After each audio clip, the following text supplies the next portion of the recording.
ये है ABPL digital network और आप देख रहे हैं ABPL न्यूज। नमस्कार, मैं रिया तोमर, आप देख रहे हैं ABPL न्यूज। चलिए शुरू करते हैं खबरों का सिलसिला। जिले में नौकरी के नाम पर ठगी की घटनाएं तो अब आम हो चुकी हैं, लेकिन इस बार नौकरी गुमशुदगी के साथ जुड़ गई है। क्या है पूरा मामला, देखिए हमारी रिपोर्ट। मामला तहसील गरुड़ के बिनखोली गांव से सामने आया है, जहां गांव के योगेश पुरी नौकरी करने के लिए 30 अगस्त को ऋषिकेश के लिए निकले थे।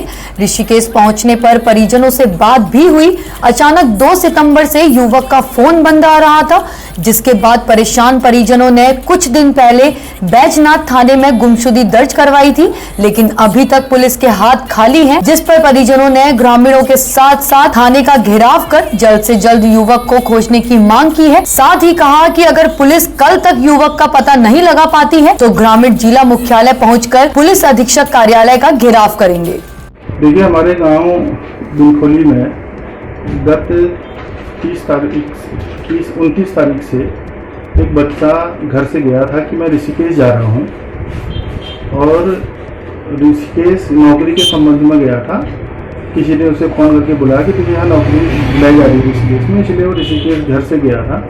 यहाँ से जब ऋषिकेश घर से निकला तो 3 तारीख तक उससे संपर्क हुआ। उसने जब अपनी बुआ से कहा कि मैं ऋषिकेश में हूँ 3 तारीख को, और 3 तारीख के बाद उसके घर वालों से कोई संपर्क नहीं हुआ। फ़ोन स्विच ऑफ जा रहा है।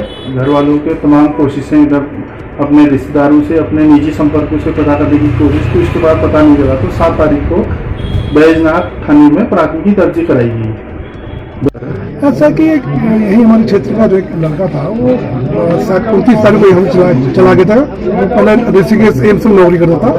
पुनः नौकरी के बारे में किसी ने बुलवाया था, कॉन्टेक्ट हुआ गया, लेकिन यहाँ से 29 के बाद 29, 30, 1, 2, 3 तक घर से संपर्क हुआ, लेकिन अचानक 3 के बाद तक संपर्क नहीं हुआ। तो उन्होंने यहाँ पर हमारे थाने में आके सूचना दी। हमारा एक लड़का जो यहाँ से ऋषिकेश जाने के बाद 3 तारीख को उसको कोई लोकेशन नहीं मिला। इस संबंध में हम लोग जो लिखित करे थे, उसमें जांच तलब हमने गुमशुदगी जांच तलब कराई। उसके हमने पूरे कॉल डिटेल निकाले, जितने डिटेल निकाले उस समय बहुत अच्छा है, कोई रिजल्ट नहीं आया।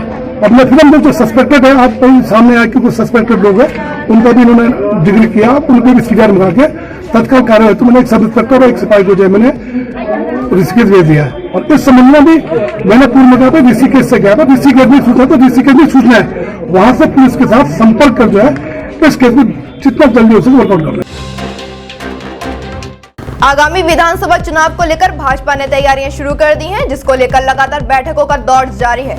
इसी के चलते राज्यसभा सांसद नरेश बंसल ने पार्टी कार्यकर्ताओं के साथ बैठक की और आगामी विधानसभा चुनाव के लिए एकजुट होकर पार्टी के लिए कार्य करने की बात कही। आइए देखते हैं ये खबर। बता दें कि बाजपुर के सिंचाई विभाग गेस्ट हाउस में भारतीय जनता पार्टी के कार्यकर्ताओं ने बैठक आयोजित की। बैठक में पहुंचे भारतीय जनता पार्टी के राज्यसभा सांसद नरेश बंसल का पार्टी कार्यकर्ताओं ने जोरदार स्वागत किया। इस दौरान नरेश बंसल ने पार्टी कार्यकर्ताओं को आगामी विधानसभा चुनाव के लिए एकजुट होने का आह्वान किया। साथ ही सरकार द्वारा चलाई जा रही योजनाओं को जन जन तक पहुंचाने की अपील की। वहीं मीडिया से बात करते हुए नरेश बंसल ने कहा कि चुनाव की तैयारियों को लेकर कार्यकर्ताओं को बैठकों के माध्यम से जानकारी दी जा रही है। 15 सितंबर तक प्रदेश भर की 70 विधानसभाओं में शक्ति बूथों तक संवाद कार्य पूरा कर लिया जाएगा। भारतीय जनता पार्टी एकमात्र ऐसी पार्टी है जो केवल चुनावी पार्टी नहीं है। भारतीय जनता पार्टी का नेतृत्व, कार्यकर्ता सब 365 दिन 24/7 समाज के बीच में रहते हैं, सबके बीच में रहते हैं, संवाद निरंतर चलता रहता है। हल्द्वानी ट्रक यूनियन के हड़ताल की आंच अब बागेश्वर तक पहुंच चुकी है। वहीं पूरे जिले में ट्रक ड्राइवरों ने और मालिकों ने जगह जगह पुलिस प्रशासन के खिलाफ जमकर नारेबाजी की। देखिए हमारी पूरी खबर।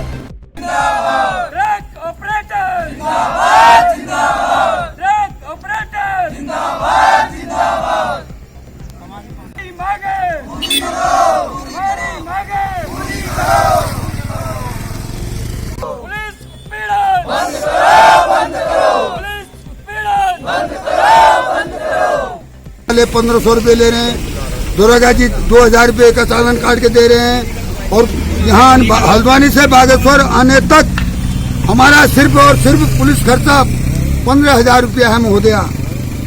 ये ड्राइवर कहाँ से देगा और ये मालिक कहाँ से देगा? 15,000 रुपया क्या हमको किराया नहीं बनता है। वो कहते हैं कि बोला हम कुछ नहीं जानते, हमारी एंट्री है, यहाँ पर टेबल पर रख दो, सरेआम खुलेआम। महोदय इस चीज से हमें छुटकारा दिलवा दीजिए। एक आदमी अगर महीने में 1 लाख रुपए कमाता होगा तो उस व्यक्ति बेचारे का ट्रक का जो चालान करा गया एक ही महीने में 50,000 रुपए एक बार और 40,000 रुपए एक बार, यानी कि 90,000 रुपए उसका चालान कर दिया गया। तो कम से कम वो व्यक्ति भी बिजनेस कर रहा है। बिजनेस के मामले में ये सोचना चाहिए कि वो व्यक्ति को कितना उससे लॉस हो रहा है, वो कल के दिन बैंक की किस्त कैसे देगा। आत्महत्या करने को ये लोग आतुर हो चुके हैं। जैसा इन्होंने बताया, इनका एक साथी जो है पेट्रोल डालकर अपने को सुसाइड करने के लिए जो है भवाली में उसने प्रयास किया, अटेम्प्ट किया है। दूसरा, मैंने जब इनको समझा, मैंने देखा तो इन लोगों की जो समस्या है, देखो ये कहते हैं कि हमारा एक दिन में 2 बार 3 बार 4 बार, ये तो यहाँ तक बोले कि 6 बार तक हमारा चालान कर दिया जाता है। मैं आपको बताना चाहता हूँ कि कानूनी प्रक्रिया में वो प्रशासनिक लोगों को समझना चाहिए, जो चालान करने के लिए जो अधिकारी बैठे हुए हैं उनको समझना चाहिए। एक दिन में एक व्हीकल का एक बार 1 टाइम ही आप चालान कर सकते हैं। वरिष्ठ युवा नेता प्रकाश आर्य को कुमाऊं मंडल अनुसूचित मोर्चा के सह संयोजक नियुक्त किए जाने पर भाजपा कार्यकर्ताओं ने उनका स्वागत किया। वहीं प्रकाश आर्य ने अब की बार 60 पार का नारा दिया। देखिए पूरी रिपोर्ट। भारतीय जनता पार्टी के कार्यकर्ताओं ने वरिष्ठ युवा नेता प्रकाश आर्य को अनुसूचित मोर्चा का सह संयोजक बनाए जाने पर फूलमाला पहनाकर भव्य स्वागत किया। वहीं नवनियुक्त कुमाऊं मंडल के सह संयोजक ने प्रदेश शीर्ष नेतृत्व का आभार व्यक्त करते हुए कहा कि जो जिम्मेदारी उन्हें भारतीय जनता पार्टी ने दी है उसका वे ईमानदारी से पालन करेंगे। साथ ही कहा कि सरकार द्वारा चलाई जा रही जन कल्याण योजनाओं को लोगों तक पहुंचाने का काम भी करेंगे। वहीं उन्होंने कहा कि पूर्व की सरकारों ने दलित समाज को हमेशा छला है, लेकिन आज दलित समाज अपने आप को सुरक्षित महसूस कर रहा है।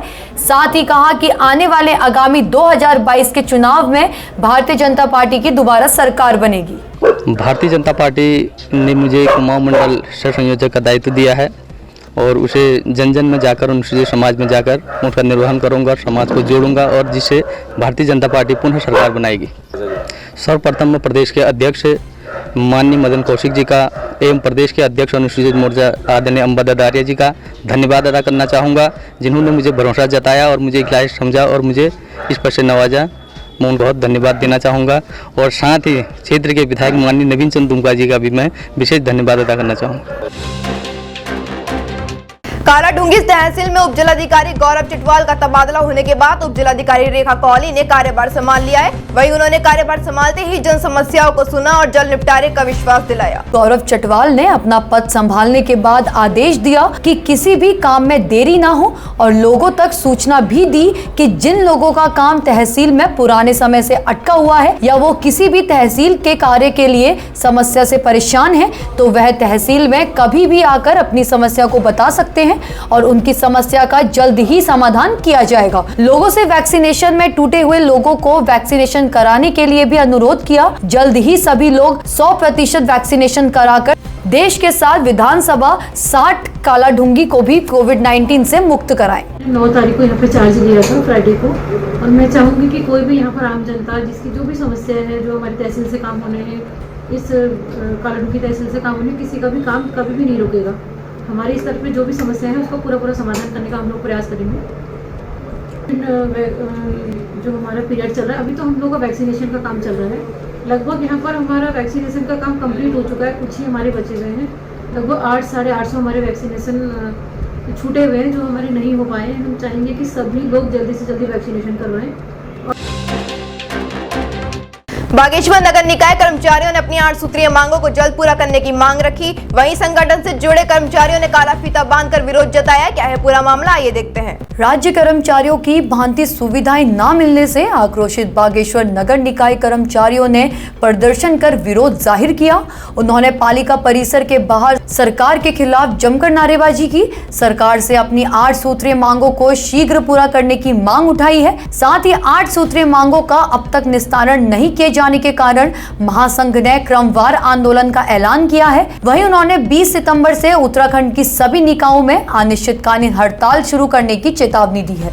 देने के बाद भी शासन द्वारा उस पर कोई विचार विमर्श या कर्मचारी के हित पर कोई निर्णय नहीं लेने की दशा में संगठन द्वारा एक नोटिस पत्र शासन को दिया गया था, जिसमें जो है चरणबद्ध आंदोलन रखे गए हुए थे। और उसी के परिप्रेक्ष्य में आज दिनांक 13 को जो है समस्त निकाय कर्मचारी प्रदेश भर का सामूहिक अवकाश है। यदि शासन द्वारा फिर भी मांगे नहीं मानी जाती हैं तो समस्त निकाय कर्मचारी दिनांक 16 से दिनांक 18 तक कार्य बहिष्कार करेगा। तदुपरांत भी अगर मांगे नहीं मानी जाती हैं तो दिनांक 20 से पूरा प्रदेश का जो निकाय कर्मचारी है वह अनिश्चितकालीन हड़ताल पर चले जाएगा, जिसकी संपूर्ण जिम्मेदारी शासन की रहेगी। और जो हमारे मांगों में प्रमुख बिंदु है सामूहिक बीमा, और शासन द्वारा 2014 को जो है बीमा को समाप्त कर दिया गया है, उस बीमे को वापस करना और जो बीमा समाप्त कर रखा है उसको पुनर्जीवित करे, तथा जो भी कर्मचारियों के देयक वेतन भत्ते हैं उनको राजकोष के माध्यम से सरकार दे, तथा जो हमारे पर्यावरण मित्र और चतुर्थ श्रेणी कर्मचारी हैं उनकी पदोन्नतियां हो नियमावली के अनुसार, तथा जो हमारे पर्यावरण मित्र दैनिक सफाई या अन्य वाहन चालक हैं उनका नियमितीकरण हो। ऐसे हमारे जो हैं 8 बिंदु हैं, उस पर शासन द्वारा यदि नहीं लिया जाता है फिर भी तो 20 तारीख से पूरा प्रदेश का कर्मचारी हड़ताल पर रहेगा। टोक्यो पैरा ओलंपिक के कांस्य पदक विजेता मनोज सरकार शक्ति फार्म पहुंचे, जहां उनका भव्य स्वागत किया गया। वहीं शक्ति फार्म में फुटबॉल टूर्नामेंट का उद्घाटन किया गया। 3 बार के विश्व चैंपियन रहे अर्जुन अवार्डी मनोज सरकार ने टोक्यो पैरा ओलंपिक में कांस्य पदक जीतकर बंगाली समुदाय के साथ साथ उत्तराखंड ही नहीं बल्कि पूरे विश्व में भारत और उत्तराखंड का नाम रोशन किया है। आपको बता दें कि रुद्रपुर निवासी मनोज सरकार बंगाली समुदाय से आते हैं और गरीब परिवार से होने के बावजूद आज उन्होंने जिस मुकाम को हासिल किया वह वास्तव में काबिले तारीफ है। मनोज कुमार ने यह सिद्ध कर दिया कि इंसान गरीब या दिव्यांग सिर्फ मानसिक से होता है, शरीर से नहीं। यदि इंसान दृढ़ संकल्प और पूर्णता के साथ जुट जाए तो उसे सफलता जरूर मिलती है। मनोज सरकार 3 बार विश्व चैंपियन रहे और कई बड़े खेल जैसे Asian para games, Asian para badminton आदि खेलों से कई पदक अपने नाम किए। मनोज सरकार को उत्तराखंड खेल रत्न से भी नवाजा जा चुका है। साथ ही उत्तराखंड सरकार मनोज सरकार को 50 लाख रुपए राजपत्रित नौकरी प्रदान करने की घोषणा की है। इस दौरान मनोज सरकार ने युवाओं को कहा कि युवा अपना लक्ष्य निर्धारित कर ले। जब तक लक्ष्य निर्धारित नहीं होगा आप सफलता नहीं प्राप्त कर सकते। देखिए, किसी भी काम को जब हम करते हैं तो सफ़र आसान नहीं रहता। तो मेरा सपना था जिसको हम कहते हैं ये ड्रीम्स कम्स ट्रू, तो वो भी आधा रास्ता पार हुआ। आधा रास्ता इन द सेंस लाइक पहला होता है कि हम खुली आंखों से देखते हैं फिर बंद आंखों से, तो बंद आंखों वाला कंप्लीट हो गया है, अब खुली आंखों वाला कंप्लीट करना है। तो नेक्स्ट टाइम इसका कलर चेंज करेंगे और डेफिनेटली मुझे अपने को भरोसा है कि उत्तराखंड के लिए पूरे देश के लिए नेक्स्ट टाइम इसका कलर चेंज होगा और गोल्ड कलर जरूर लेंगे। सर्वप्रथम मैं यही जब बताना चाहूँगा, जब PM सर से बात हुई और 2-3 बार बात हुई हमारी, लेकिन पहली बार जब कॉल पे बात हुई तो मुझे मेरा जो सबसे अच्छा क्षण था वो ये था कि उन्होंने जब मुझे कहा कि मनोज जी आप तो देवभूमि उत्तराखंड से हैं और उत्तराखंड के लिए गौरव की बात है, लेकिन मेरे लिए गौरव की बात ये थी कि जब उनके मुंह से हमारे देवभूमि उत्तराखंड का नाम सुना, ये मेरे लिए गौरव का पल था। दूसरा, जब मैं घर आया और घर आने का स्वागत समारोह बहुत अच्छा था, सभी लोगों ने बहुत सम्मान दिया, बहुत प्यार दिया, इवन भीड़ बहुत ज़्यादा थी। मुझे कहीं ना कहीं डर था कि कोई गाड़ी से कुछ ना हो जाए या लाइक कोविड का कोई प्रोटोकॉल ना हो। लेकिन जब मैं घर पहुंचा और मुझे सबसे अच्छा लगा कि मेरे मामाओं ने वो व्यवस्था करी जो सच में मैं दिल से जितना आभार करूँ उतना कम है। क्यों? जहाँ से मैंने रैकेट पकड़ना सीखा, जहाँ से मैंने खेलना सीखा, वहीं कहीं उन्होंने मेरा सम्मान कराया। ये मेरे लिए बहुत अच्छा क्षण था। यूथ के लिए क्या संदेश देंगे उत्तराखंड और अपने उधम सिंह नगर जिले के? यूथ के लिए सबसे पहले एक ही संदेश दूंगा जो इम्पोर्टेंट लगता है मुझे, कि सबसे पहले आप अपना कदम अपने घर से निकालिए। आप पहला कदम आपका होना चाहिए, बाकी आपके सारे कदम में धीरे धीरे करके सभी लोग आपके हाथ पकड़ लेंगे। जैसे कि मेरा पकड़ा है, मुझे विश्वास है कि आपका ही पकड़ेंगे। बस पहला कदम आप निकालेंगे। राज्य आंदोलनकारियों ने अपनी कई मांगों को लेकर गांधी पार्क में धरना दिया और सरकार के खिलाफ जमकर नारेबाजी की। साथ ही आंदोलनकारियों ने कहा कि सीएम ने चिन्हीकरण की घोषणा तो कर दी, लेकिन उसमें कई कमियां हैं जिन्हें सरकार जल्द दूर करे। राज्य आंदोलनकारियों को पेंशन 15,000 रुपये दिए जाने तथा छूट गए राज्य आंदोलनकारियों को शीघ्र चिन्हित किए जाने और जो मृतक राज्य आंदोलनकारी हैं उनके आश्रितों को भी चिन्हित किए जाने और राज्य आंदोलनकारियों को जो 10% क्षैतिज आरक्षण मिला हुआ था उसको बहाल किए जाने की मांग को लेकर के धरना आज दिया जा रहा है। कांग्रेस के प्रदेश उपाध्यक्ष एवं पूर्व द्वारहट विधायक ने अल्मोड़ा में एक प्रेस वार्ता के दौरान कहा कि आज जिस तरह से कांग्रेस के बड़े नेता बयानबाजी कर रहे हैं उससे कार्यकर्ताओं का मनोबल गिर रहा है, जो पार्टी के लिए घातक हो सकता है। उन्होंने ये भी कहा कि अगर कांग्रेस के नेता एकजुट होकर चुनाव में उतरेंगे तो प्रदेश में 48 से 50 सीटों से कांग्रेस सरकार बनाएगी। उन्होंने साफ तौर पर नेताओं को हिदायत दी कि ऐसे बयानबाजी से बचें। यदि बड़े नेता इस तरीके से बर्गर बयानबाजी देंगे उससे कार्यकर्ता का मॉरल जो है वो डाउन होता है। जब कार्यकर्ता का मॉरल ही डाउन होगा तो फिर हम किस तरीके से कांग्रेस को आगे बढ़ाएंगे। मेरा कहने का तात्पर्य यह है, हमें अनुरोध है जो भी बात है वो एक कमरे में बंद करके बड़े नेता आपस में बैठ के तय करें कि किस तरीके से कांग्रेस की हमने रणनीति को बनाना है और कांग्रेस को किस तरीके से हमने जिताना है। देखिए, मुद्दा तो बेसिकली सबसे बड़ा मुद्दा इस समय हमारे प्रदेश में बेरोजगारी का है, महंगाई का है, बढ़ते हुए अपराध का है। तो ये कई चीजें हैं, इस पे हम लोगों को रोकथाम करनी पड़ेगी और खासकर जो मुद्दा हमारा रहेगा वो बेरोजगारों का रहेगा। हम आज की स्थिति के अनुसार हम 50 सीट के करीब 48 और 50 के बीच में हम सीट जीतने को रहेंगे। लेकिन तभी हम लोग जब सब बड़े नेता एकजुट होकर जो मैं देख रहा था कि लोगों का एक रुझान था, लोग जो आ रहे थे, रुझान था लोगों का, उससे देख रहा था कि मैं उधम सिंह नगर में भी हम काफी कांग्रेस जो है अच्छा प्रदर्शन करेगी। अभी के लिए इतना ही। उत्तराखंड से जुड़ी तमाम बड़ी खबरों के लिए जुड़े रहिए एबीपी न्यूज के साथ। ये है एबीपीएल डिजिटल नेटवर्क और आप देख रहे हैं एबीपीएल न्यूज।